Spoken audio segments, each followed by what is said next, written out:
And we're live. It is Thursday, March 18th, which is 362 days before the next Ides of March. It is the year of our Lord 2025. It is 8 o'clock a.m., and I can say it honestly today. The sun is shining, the birds are chirping. It's going to be a great freaking day. And, Mr. Cactus, do you have anything to say about it? I think he's out of battery. The cactus has been You're signed. watching Dog Shirt TV, an epic revolution in morning television. You are watching Dog Shirt TV, and it is a freaking revolution in morning television. And one of the morning revolutionary features, and there are many, is that the cactus, we don't check the cactus's batteries. You see, if this were a network television show, there would be a production assistant assigned to cactus maintenance.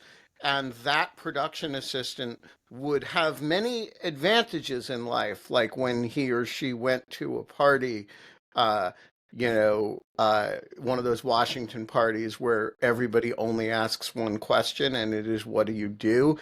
He or she would be able to say, I'm a production assistant at CNN, or I'm a production assistant at MSNBC. But there would be disadvantages for that person's life as well, which is, first of all, the relentless sexual harassment that that person would be subject to at his or her place of employment. And secondly, that his or her job, in fact, would be changing batteries of the cactus. So one of the revolutionary features of the show, and there are many, is that we don't have such a person. The cactus is on his own. I'm informed reliably by sources who are authoritative on such matters that the cactus is male. Um, and the cactus is Obviously. on his own. If he runs out of batteries, uh, that's And it. because he's male, he's probably going to wait around. He's an older male, I should say. There's a generational shift, but he's an older male, and so therefore, statistically, and I'm talking statistically, I'm not talking to you, dear sir, who is enlightened and a feminist. But cactus, statistically, male will be waiting around for his female partner to change his batteries, and will not, and will just sit there waiting for years if necessary for that to happen. Yeah. So another one of the revolutionary features is that we have this anthropomorphized cactus that we talk about and develop ever more elaborate stories about his character, which you will not see this on any network show, a show that begins with improvisational Mercifully. storytelling about a cactus. Um, all right, I want to talk about the Voice of America. Are you Um, going to do a monologue? yeah.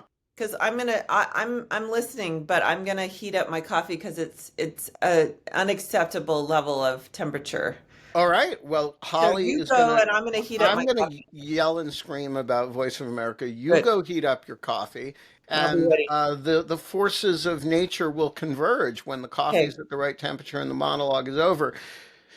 go. Holly used to work for one of the hard power agencies of the United States, and that's the CIA, which collects information, often against the will of the people that it collects the information about, analyzes the information, informs uh, policymakers about what that information says and means, and then policymakers do something with it, whether that's make better informed decisions, talk to leaders differently, conduct drone strikes, or trade whatever. It may give trade incentives. That is a intelligence very important component of policymaking.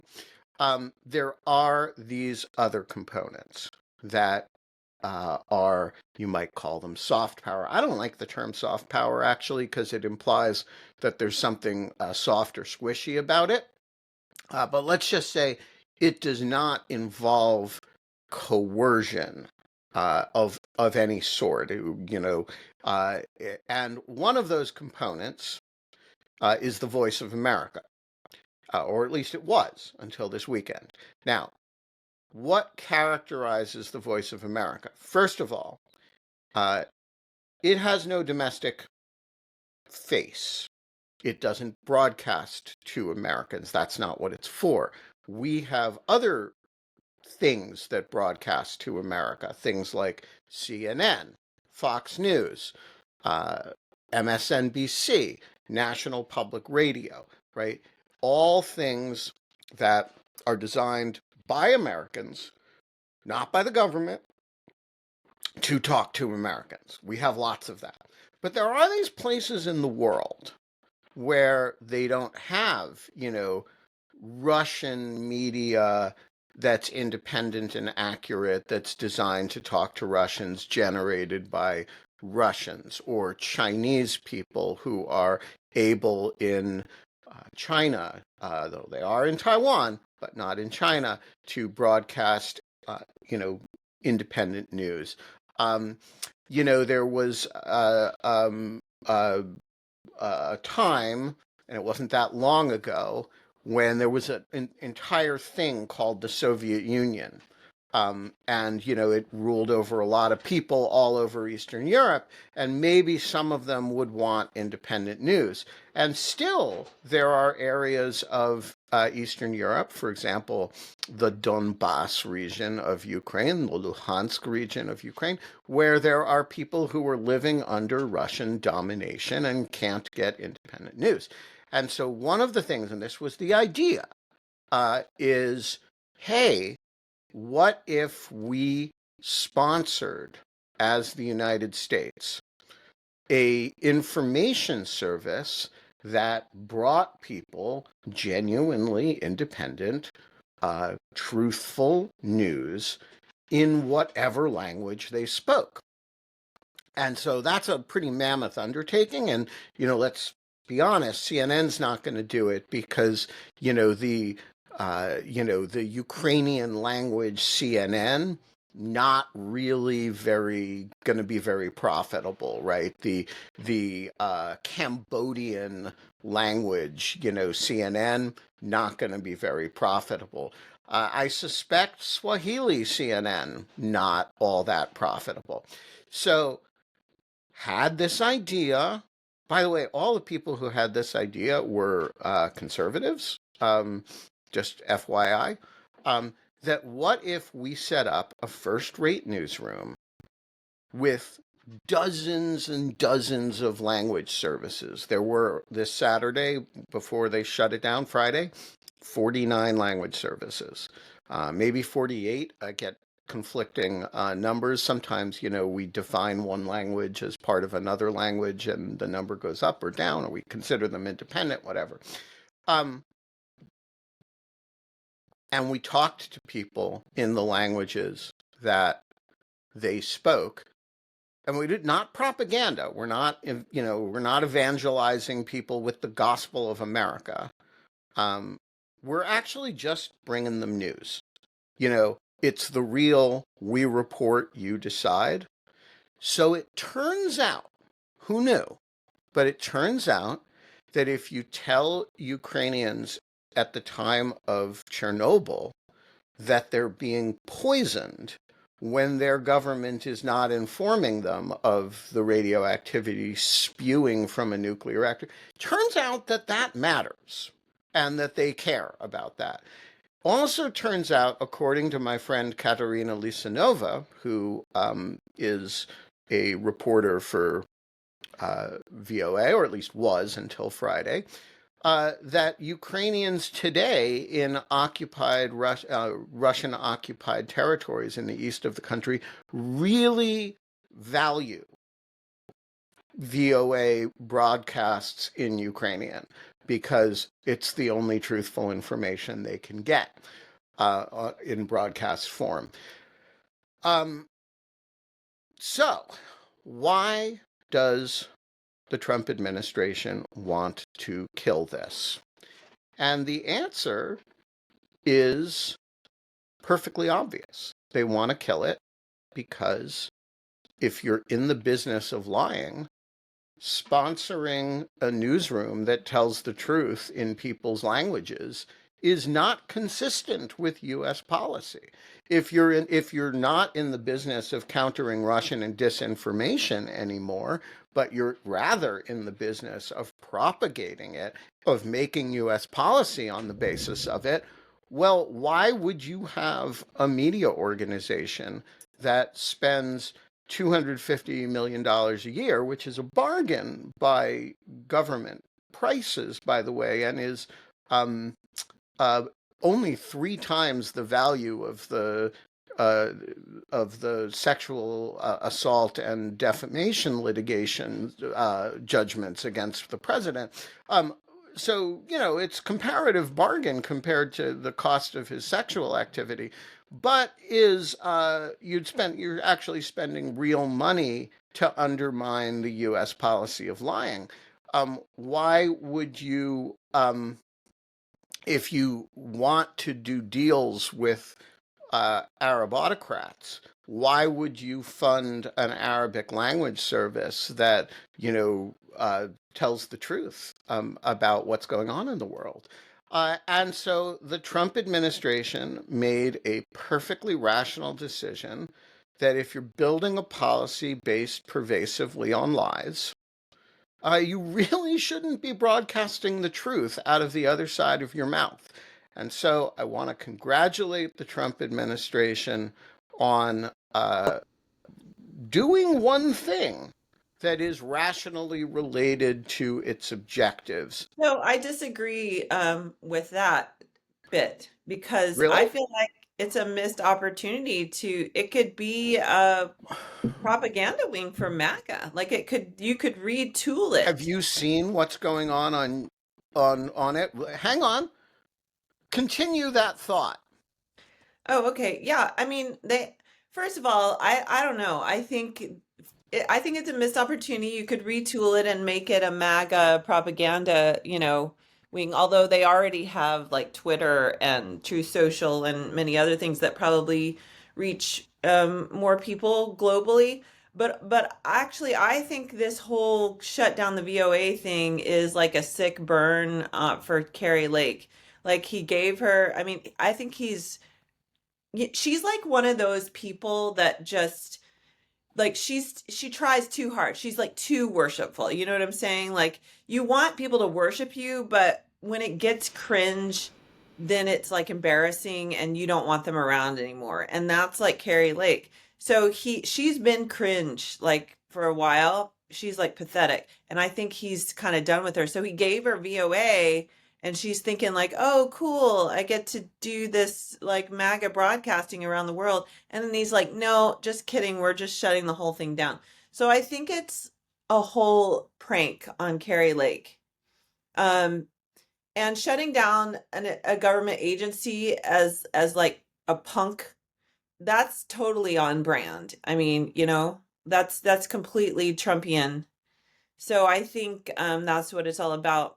But yeah, I think it's a missed opportunity. Are you about to tell me that they are turning it into a propaganda wing? Well, I am just going to show you what is broadcasting currently uh, um, on um, uh, I'm gonna I report, you decide here. Hang on.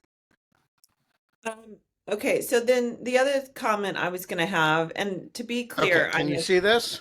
I do, yeah. Okay, so this is Voice of America right now.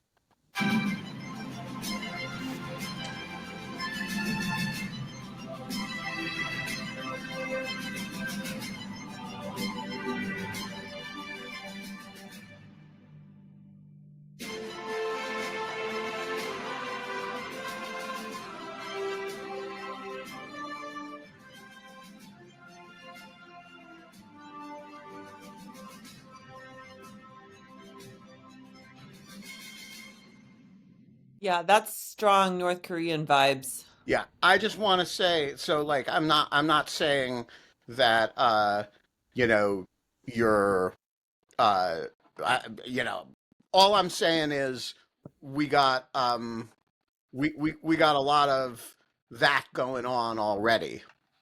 Okay, so they're not, but are they really shutting the whole thing down then? Because then Well, they're reducing it. My screen didn't stop sharing, I did it? guess propaganda is much cheaper and easier to produce than actual news. Yeah, so I think what the executive order says, and by the way, can you still see my screen or do you just see just a dark I rectangle? just see a dark All right, rectangle. I'm going to refresh my screen, which is going to knock me off for just a sec and see if we can correct that.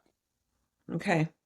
Yeah, so my other comment, and again, I wish to make clear that I'm a huge fan of VOA, is that um there are there are similar, like BBC does pretty much what VOA, I mean, BBC is very good and in multiple languages. You know, I wonder if VOA is um as necessary as it once was, because there are other, I mean, I think BBC actually has more languages than VOA at this So point. BBC is excellent, um, and I am not knocking BBC at all.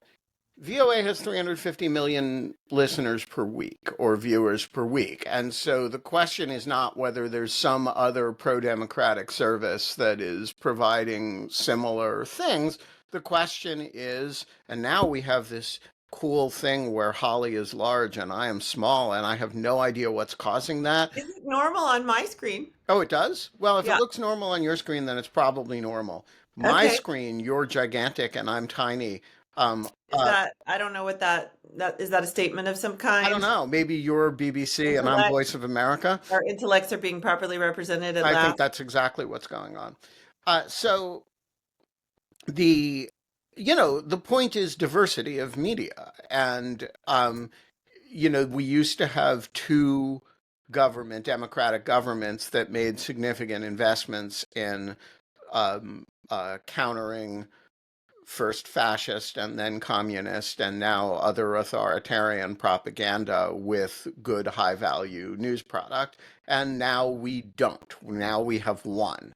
And that's bad. And I'm not saying that BBC doesn't do a good job or that that there are not information choices that it provides that are for some groups of people comparable, but it's not. You wouldn't say if the New York Times went out of business, well, there's still the Washington Post, so it's fine.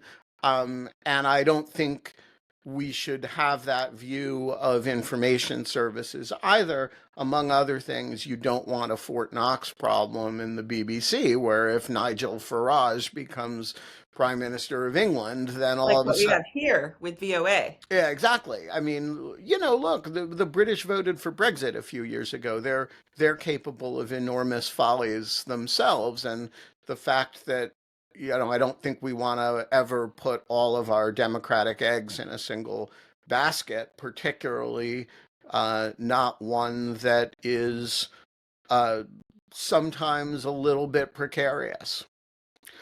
Yeah, fair enough. BBC is very good. And also, Canada, if you're listening, yeah, what about there's CB, but is that global? I don't okay, think but that's the point. This is the other point about VOA's demise, is unlike every other agency that the administration has declared war on and shut down.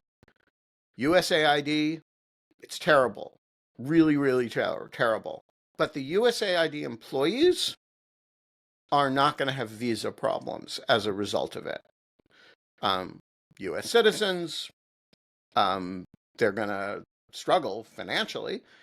But one of the cool things about VOA is that it is actually composed principally of non-English speaking. I mean, they're English speaking, but they're not. Their principal language of employment is whatever language service they are from.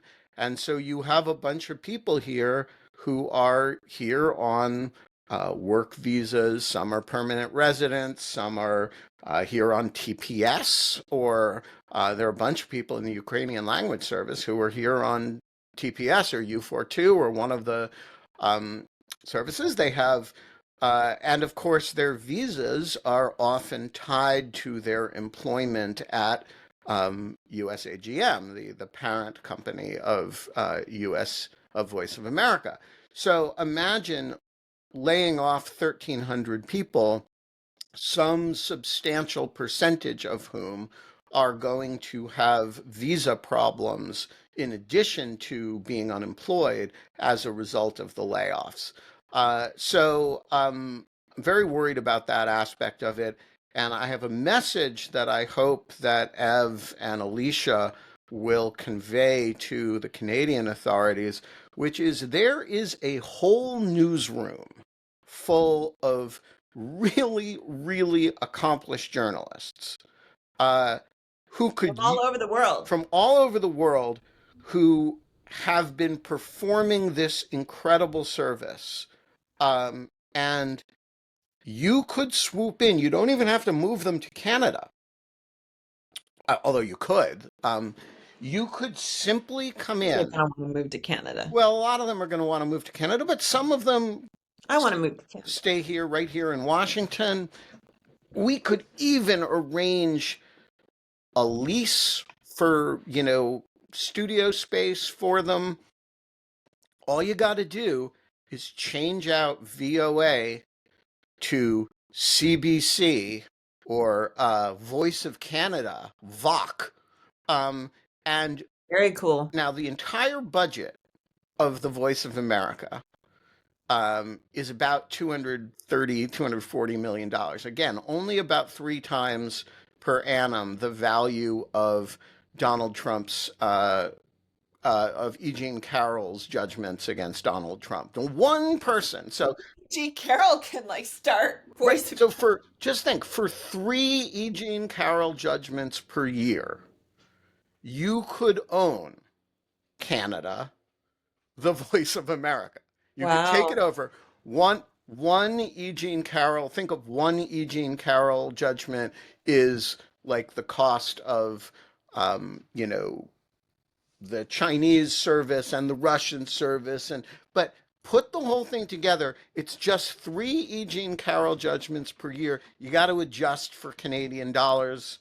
You got to spend in US dollars on this. I'm afraid it is the reserve currency and all that shit. But come in there, make a big bet here. I will run it. I will set up the organization. Oh boy! I'll even register as a foreign agent. No. I don't. Set up a nonprofit. I'll do all the work. Oh well, you I think just that's an opportunity. write the annual check. It's going to be the Voice of Canada, VOC. And we will keep all of these people employed. Now, Canada, if you're not interested, Norway, Voice of Norway, Vor. It even sounds cool. It sounds like a Norse god, No, it would be Vaughn. Oh yeah, you're right. Vaughn. Oops. These things have letters, and they each have. And they say things, and Although maybe a Norwegian N sounds like an R. You never know. Yeah, I don't know where that. I think it was because Nor. Yeah. I mean, you could make it Vanor. Voice of the Royal Norwegian Government. Vor. Born. Anyway, some other country, there's this huge opportunity. It's 1,300 people. You're going to protect their visa statuses. You're going to create a great international newsroom, and it's cheap. It's really not a very expensive proposition. So any foreign government, what's that?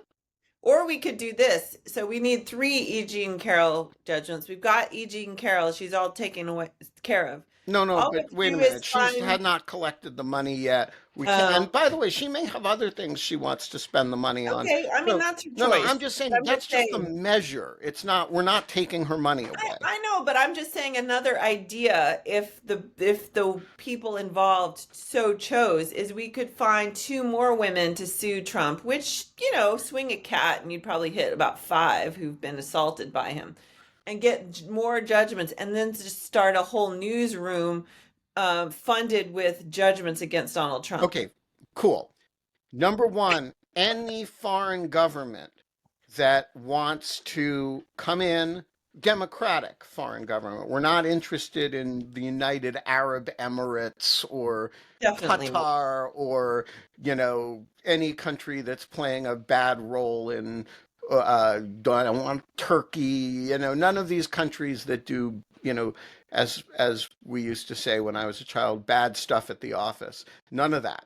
Um, uh, we want democratic governments or people with large judgments against Donald Trump, uh, male or female. You've been sexually assaulted by Donald Trump. You want to run a major newsroom internationally. Um, Hit me up. Conglomerate. I Yeah. will do. I will do all the administrative stuff. We can. It's like a special wing of lawfare that now runs the voice of uh, uh, the voice of Norway, the voice of Canada, Voice of the freedom. Yeah. voice of freedom, VOF. Wow. Um, all right. Um, I want to talk about the U.S. Institute of Peace. Yes. This is really a crazy situation. I have to say, I have to say, of all the agencies, it sounded like the USIP staff were not playing. Like they were ready for this and they followed the Timothy Snyder advice. Like they were like, you're gonna have to like drag us out of here. Um, Yeah. So I want to say about Kudos. the U.S. Institute of Peace. Um, Again, not an organization that has a huge domestic faith, kind of like um, VOA. We didn't set it up to, it doesn't deliver checks to Americans. It doesn't deliver your mail. It doesn't run national parks. It doesn't regulate the environmental output of companies. Of course, neither does the EPA anymore, but it doesn't do any of those things. What USIP does is it's a think tank, by the way, really cool building, that does conflict resolution issues, conflict stuff around the world. You may have, uh, uh, you've probably never read a USIP report unless you're the sort of person who reads think tank reports. But if you're Holly Berkley Fletcher, you've read a lot of USIP IP reports. You've probably, if you read foreign policy journalism, you've probably derivatively read USIP reports because they do cool stuff and programming in the area. But again, if you don't believe in conflict resolution except by force of personality, if your idea of conflict resolution is, say, and I swear I am not making this up, to recognize Russian annexation of Crimea, well, then you don't really need a USIP because the solution is to go to Vladimir Putin, have a conversation, and say, hey, what if we just recognize and give you everything you want? Yeah, as conflicts go, this one is an easy one to resolve, unlike most of the conflicts that I've, you know, not been part of, but have studied. This one is very easy. It's very easy. How do you mean? Russia needs to leave. That's it. Yeah, but that's the kind of thing that USIP would say. And by the way, the USIP point person, the person who does a lot of the programming there on, or at least did until the other day, was Ambassador Bill Taylor, who, of course, was our ambassador to Ukraine at the time of the, uh, um, uh, his famous testimony to the impeachment committee about the whole Rudy Giuliani drug deal stuff. So the point is, you kill USIP, you can again save a little bit of money. These agencies, they cost money to run, and that's money that you could be keeping for yourself or giving to Starlink or spending on golf trips to Mar-a-Lago. They cost a little bit of money. They really do. Number two, they house people like Ambassador Bill Taylor, and that sucks. And three, they actually propose policy other than me, me, me, me, me, me, me, me, me. And so you can kill three birds with one stone and kind of out Watergate. You have like a break-in at USIP. So They did it to get the building. That's going to be Elon Musk's new house because that is the most beautiful building in Washington, all I right. think. Yes, USIP has an excellent building, and I did have my eye on it as Lawfare's corporate headquarters as we grow. So, Elon, if you're listening, I will shut up about your deranged takeover of USIP if you give me the building. That atrium, mwah. Oh my gosh. Yeah, it's great. Amazing. Yeah. All right, that's my monologue, Holly, and it only took half the show. So a couple things that I, based on my interest about the whole USIP thing. Do they do good Africa work? They do. I mean, so as with all things, like I probably am a little too close to be like don't again with VOA, like don't get me wrong, support the mission of USIP, support USIP, definitely wonderful. But in terms of like measuring, you can't really measure out like the solving a conflict is like, I don't know, it's like some impossible task. You know what I'm saying? There's not I, it's like you can't there's very few conflicts that actually are resolved. yeah, and there's very few countries whose transitions to democracy you can attribute to democracy promotion, and there is very little. It's very hard to trace good developments to good information policy. Again, we shouldn't talk about this without Alicia Wanless present, but the information environment is a freaking complicated animal. That said, I wouldn't have wanted the United States to go through the end of the Cold War without VOA. I wouldn't want to not have a US government think tank that's thinking a little bit about how to resolve conflicts Absolutely. around the world. Again, it's a cost benefit thing. It's a cost benefit And the thing. costs are real. Yeah. I But do it's think not, they're not great though, is what is what I'm saying. look, these are hard problems. And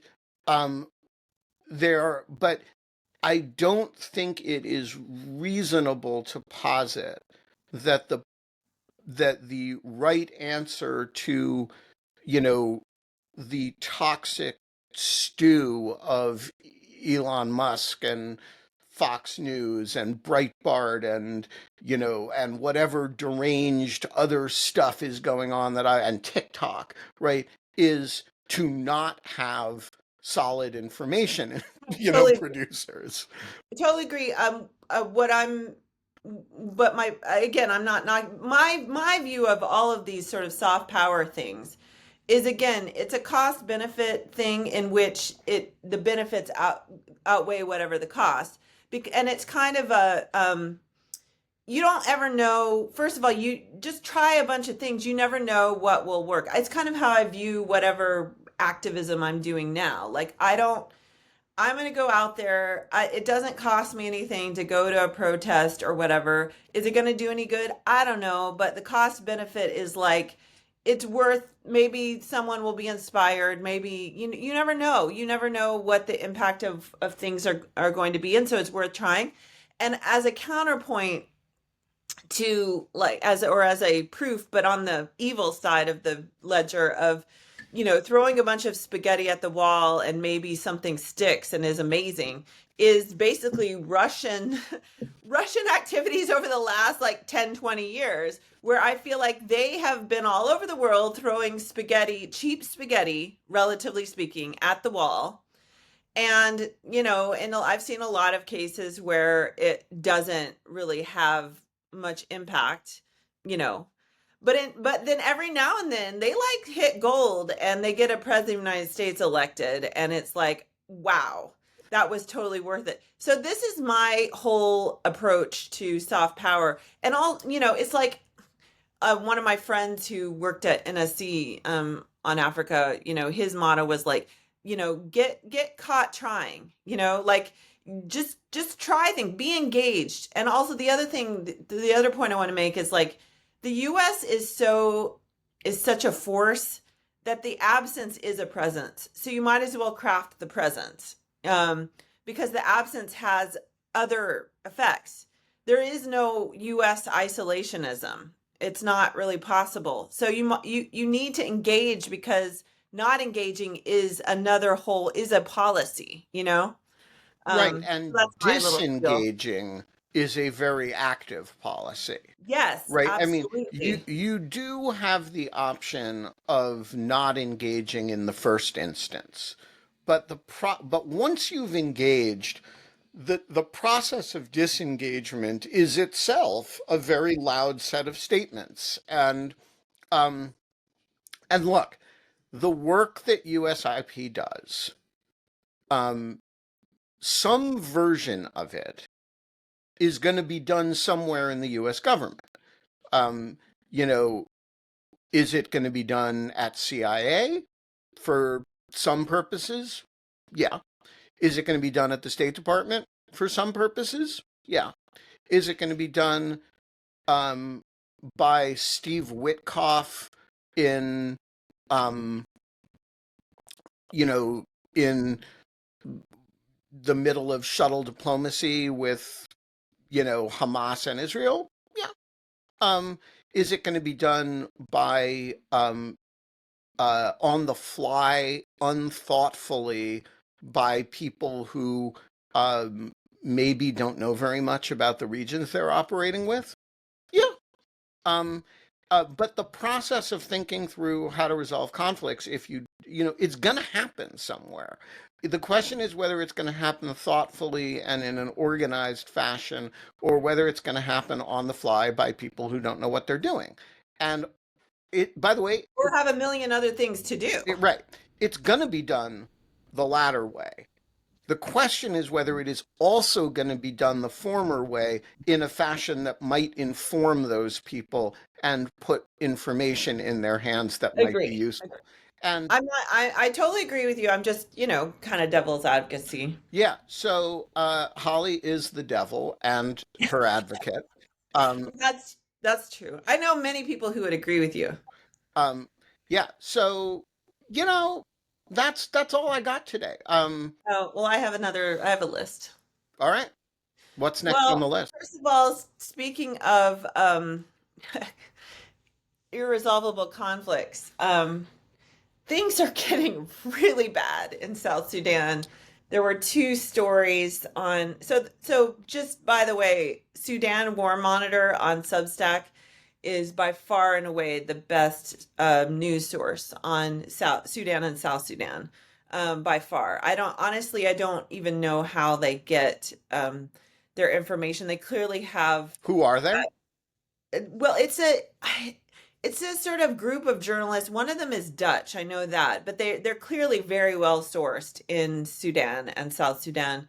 They get all kinds of, and today one of the articles today was incredibly graphic, which it did have a warning. They get all kinds of videos and photos out of there, as well as reports. And by far, their reporting is the best. In terms of, they usually have the reporting before anybody else, and then it proves to be accurate. And again, with photos and videos and good, seems to be good sourcing. So Sudan War Monitor on Substack, if you want to support them. I don't know exactly who they are, like names, but it's a group. It's a collection of journalists, and one of them is Dutch. I know that. So anyway, 2 reports on there in the last day or so. One of them is that the paramilitary in Sudan, the RSF. So you've got the Sudan civil war, and then you've got South Sudan, which, south of it, South Sudan, which has long been unstable and was once part of Sudan. So the potential for cross Broke off pollination. to form its own ungovernable space. Yes, exactly. Why? Yeah. Why not have 2 ungovernable states instead of 1? And we could have even more than that at the end of the day, which will be a lot of fun. So the potential for cross-pollinating civil war has been there from the beginning, but mostly it's been very ad hoc. Like you've had, just arms and refugees going back and forth, and it hasn't been. And then some reports of recruiting on various sides in South Sudan, but it hasn't been like formalized. But this week, apparently, the RSF, the paramilitary in Sudan, they have a report indicating that they are actually aiding the government in Juba, in very military. They're like helping attack the opposition in South Sudan, which is, and then there's been clashes between the government and the opposition militias in an area of South Sudan as well, and including the government of South Sudan bombing, aerial bombing of that area, which is you don't see this. It's mostly low level sort of clashes. So this is a real escalation, and it spans the border. Although you also have Uganda involved in probably unhelpful ways. Uganda has long had a stake in South Sudan. It's on their border. Obviously, they've had a lot of refugees from South Sudan. Museveni, the president of Uganda, has fancied himself a regional peacemaker. He himself, of course, has been in power like forever and is a dictator, and and really doesn't like gay people. Well, nobody. I mean, to be fair, very few people in Africa do. Yeah, but the Ugandans seem particularly spun up on the subject. Yeah, so there's a lot of American evangelical influence there, which I think is part of the reason that bill, that's another whole topic. So anyway, Museveni's appointed his son, Muhoozi, head of their military. That's what we do here too. I appoint my sons as head of the military. We're very close to that. Yeah. We're very close to that. Muhoozi is batshit crazy. Let's just be honest. He is not a stable individual. He probably has some substance abuse issues. So this is like the Uday and Hussein situation. Like he is like Donald Trump Jr. on like steroids or something, like probably literally on steroids. Although Donald Trump Jr. is also on drugs, I think. So maybe it's comparable. But anyway, he's not a stable individual. When he became head of the Ugandan military, he immediately threatened Kenya, which is, they have no issues with Kenya. They're fine. But he immediately threatened to invade Kenya. I mean, who were we to talk? We had no issues with Canada. We had no issues with Denmark. Yeah. So Muhoozi, the damage has been relatively light from Muhoozi compared to what it could have been. But now he seems to have South Sudan seems to have caught his notice. I'm not convinced that he's not behind the movement of Ugandan troops into Juba as tensions. And then he's claiming that he, Muhoozi, Uganda, actually did the bombardment of the civilians, sorry, there were civilians killed, but they were targeting militia, opposition militia, technically speaking. So Muhoozi is trying to claim responsibility. Who knows who is responsible? But the bottom line is you have a growing clusterfuck,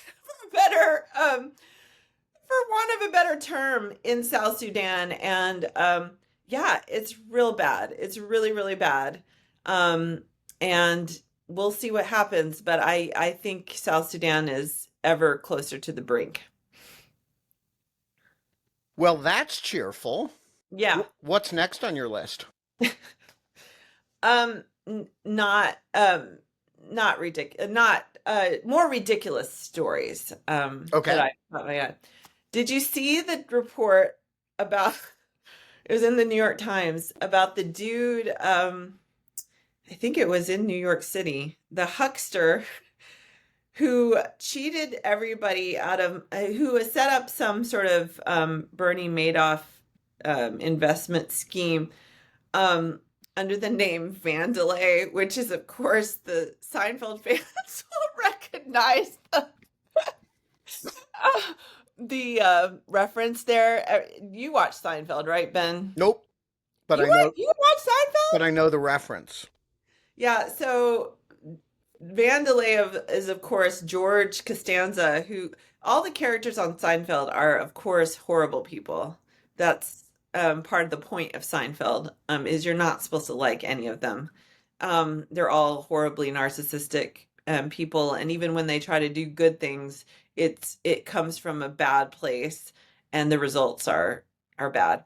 So George creates basically an alter ego name. I think his name is Arthur Vandelay, when he wants to lie about himself and his qualifications. So I think at various points Vandelay was an architect, a marine biologist, and then he had the Vandelay Industries, which was import-export. That's what it was. And the Greek chorus can fact check me here, because I know there's got to be some Seinfeld fans in the Greek chorus. So props to this Seinfeld fan, apparently, because he bilked a lot of money out of people under the name Vandelay. And apparently none of his victims were Seinfeld fans, because that is like a red flag. Although maybe it was just that the Seinfeld fans, it's self-selecting. If you were a Seinfeld fan, you didn't send him money. Yeah. So it's like, selecting for for a particular group of people. Yeah, so the story on the New York Times, it's so funny. And we need stories like this right now. So the headline is New York City man, parentheses, not George Costanza, sentence for Vandelay con. And yeah, so he got various friends and family to sign over money for an investment business called Vandelay, and which they should have known that Vandelay was a red flag, that the investments were about nothing. Which again, that's a Seinfeld little inside joke there.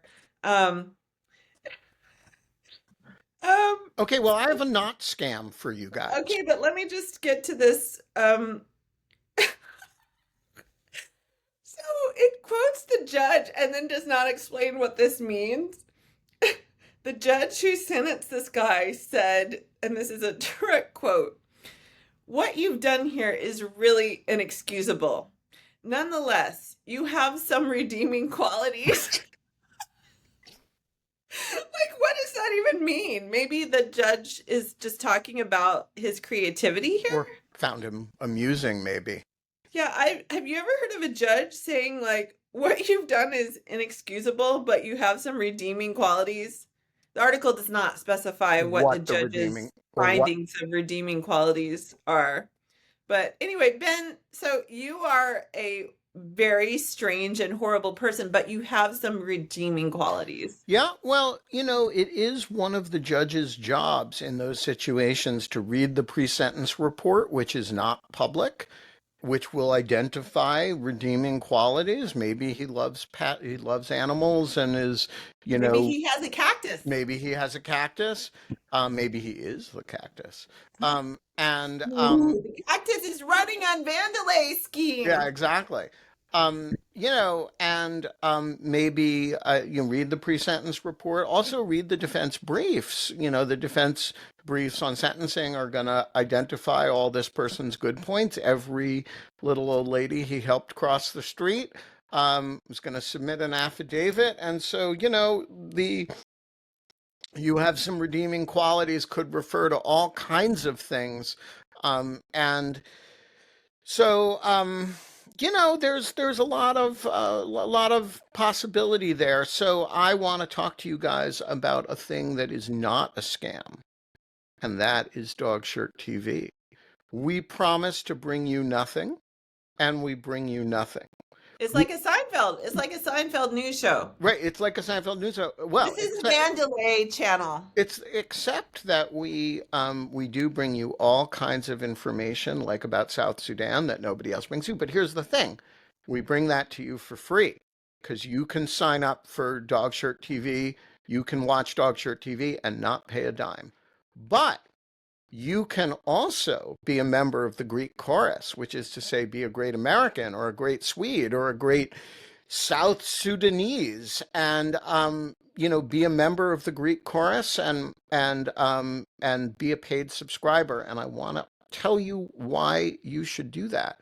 Now, of course, the people I'm speaking to right now, which are 25 great Americans or Swedes or South Sudanese, have already done this. And so none of this applies to you guys. This applies if you are a free subscriber or if you are watching on YouTube. And I want you to understand that when you sign up to be a paid subscriber of Dog Shirt Daily, you are funding, I know what you think you're funding is my pockets. And that's sort of true in the sense that this is a wholly owned subsidiary of me. But you are actually, this is not a profitable organization, the whole me thing. And Oh, those nice hardwood floors. yeah, so here's Somebody what paid for that. this funds. One is attacks on diplomatic facilities of the Russian Federation and their satellite government in the United States. See what I did there, Holly? Number two, the paid associations, Dog Shirt TV actually has a staffer now, the estimable E.J. Wittes, who does exist. E.J., if you I've got doubt the Bill. existence of E.J. Wittes, he does exist. Number three, growth and, world domination. And so these are the things we are trying to do. We have, over the last year, we have gone daily. Dog Shirt TV didn't used to be daily. We are now daily. We are dominating little pieces of the media ecosystem. And when I say little pieces, I mean like 25 of you. Oh, just went down to 24. Literally, as I said that, somebody signed It's like up. the NPR pledge drive. That's when you change the station. Exactly. So I'm just saying, if you are not a paid subscriber of Dog Shirt TV and Dog Shirt Daily, this is your chance because this year we are going to, by the time you watch this next year, that number 26 is going to be, at 28. And you will have said, why did I not support this earlier? So can I just chime in? Because this is how much of a dupe I am. Is not only do I co-host this show for free, I am a paid subscriber to Dog Shirt Daily. Yeah, how stupid am I? I'm a Vandelay industry investor is well, what I okay. First of all, raises the interesting question of when will I start paying my co-hosts? And the You answer don't need is, to though, because what's you're that? giving us you don't need to because you're giving us No, no, publicity. no, no, no. If you want people to work for you got to end up paying them. And so that is actually, as we grow the organization, the idea that we will have a regular stream of co-hosts who will be compensated for their time, Really, that is the objective. That's actually the first that's a objective. dream. That's a pipe dream, Ben. Well, we right now, Here's what you can do, though. Here's what the listeners can do. So my Substack, A Zebra Without Stripes, is it's hard to describe. So just it's me. So you know me. You can and you get all the content. To be clear, all the content is for free. There's no advertising. There's no nothing. But if you like me, you can give me money because I now have no job. I am not going to get a job probably um, because I have a very full schedule of Ukraine activism and fundraising. I go to protests. I do all kinds of things. I do this free podcast. I write articles for other outlets. I try to live a life of meaning and purpose. And so if you like me at all, you can just become a paid subscriber to my Substack out of the goodness of your heart. And I cannot promise what you will get for that. I can promise that I'm not the worst person in the world. I try to I try to do good things with my life. I am a soldier for democracy, like at this point, pretty much full time. I have a cactus and a snowman, and also I don't enjoy domestic chores, which I am now saddled with all of them in my house because that was the deal I made with my husband for quitting my job. And so it would be nice to be able to maybe hire someone who is a better wife than me to do a few things here. Because I suck at this job. I made all kinds of promises to my husband, and my latest performance review was negative. Um, whoa, yeah, he's marital not happy. strife. Um, Yeah, so you can support me. And I think I am not as, Ben is superior, clearly, but I feel like I'm pretty good too. All And right, that's my pitch. there you go, people. That is our pitch. And by the way, while you're signing up to be paid subscribers of things, the other members, the other co-hosts, I'm trying to think which other co-hosts of Dogshirt Daily have Dogshirt TV have Substacks. Nastya Lapatna has Yours Ukrainian, and Minna Olander has the Northern Flank Notes. Kate Klonick has the Chronicles. So there's a bunch of us on Substack, and we're, busy creating an ecosystem that 25 of you want to show up for, and you could be the 26th. And I'm just saying, that's not a scam because we're telling you in advance that all you get for it is the ability to be live with, uh, in the Greek chorus with people who are also paying for what they could get for free. And therefore it's like a Vandelay thing, only we're telling you in advance. Um, hey, that's all we got today.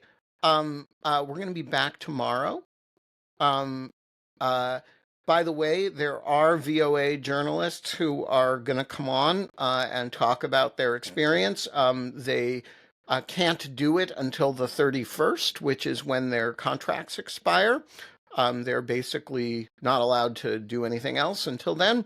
So but we are planning that. And Holly, I will see you tomorrow.